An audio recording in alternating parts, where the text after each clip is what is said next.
നമസ്കാരം. പശ്ചിമ ബംഗാളിലെ വർഗീയാക്രമണത്തിൽ മമതാ ബാനർജിയുടെ മൗനത്തെ രൂക്ഷമായി വിമർശിച്ച് ഉത്തർപ്രദേശ് മുഖ്യമന്ത്രി യോഗി ആദിത്യനാഥ്.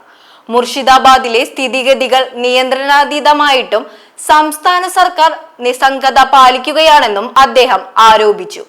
കലാപകാരികളെ സമാധാനത്തിന്റെ ദൂതർമാർ എന്ന് വിശേഷിപ്പിക്കുന്ന മമതാ ബാനർജിയുടെ നിലപാട് പ്രതിഷേധാർഹമാണെന്നും യോഗി ആദിത്യനാഥ് പറഞ്ഞു.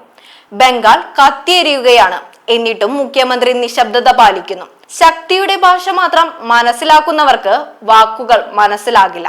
മതേതരത്വത്തിന്റെ പേരിൽ കലാപകാരികൾക്ക് അഴിഞ്ഞാടാൻ സർക്കാർ പൂർണ്ണ സ്വാതന്ത്ര്യം നൽകിയിരിക്കുന്നു. കഴിഞ്ഞ ഒരാഴ്ചയായി മുർഷിദാബാദ് കത്തിയെരിഞ്ഞിട്ടും സർക്കാർ അനങ്ങുന്നില്ല. ഈ അരാജകത്വം നിയന്ത്രിക്കേണ്ടത് അത്യാവശ്യമാണ്, യോഗി ആദിത്യനാഥ് പറഞ്ഞു. മുർഷിദാബാദിലെ കലാപങ്ങളിൽ കോൺഗ്രസിന്റെയും സമാജ്വാദി പാർട്ടിയുടെയും മൗനത്തെയും അദ്ദേഹം വിമർശിച്ചു. ന്യൂനപക്ഷമായ ഹിന്ദുക്കളുടെ സുരക്ഷ ഉറപ്പാക്കാൻ കേന്ദ്രസേനയെ വിന്യസിച്ച നീതിന്യായ വ്യവസ്ഥയെ ഞാൻ അഭിനന്ദിക്കുന്നു.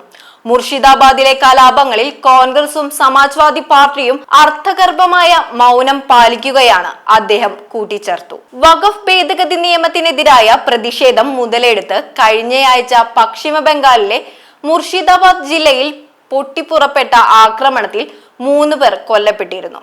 അനേകായിരങ്ങൾ ജില്ല വിട്ട് അയൽ ജില്ലയായ മാൾഡയിലേക്ക് പലായനം ചെയ്തു. വീടുകളും കടകളും അഗ്നിക്കിരയാകുന്നതിന്റെ ദൃശ്യങ്ങൾ സാമൂഹ്യ മാധ്യമങ്ങളിലൂടെ പുറത്തു വന്നിരുന്നു. തിങ്കളാഴ്ച സൗത്ത് 24 പാർഗാനാസിലെ ബാങ്കറിലും വഖഫ് നിയമത്തിനെതിരായ പ്രതിഷേധത്തിനിടെ സംഘർഷം പൊട്ടിപ്പുറപ്പെട്ടു.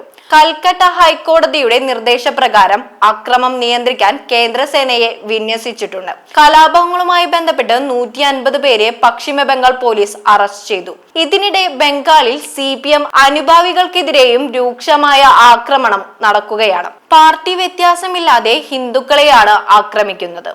News desk Bharathabhoomi.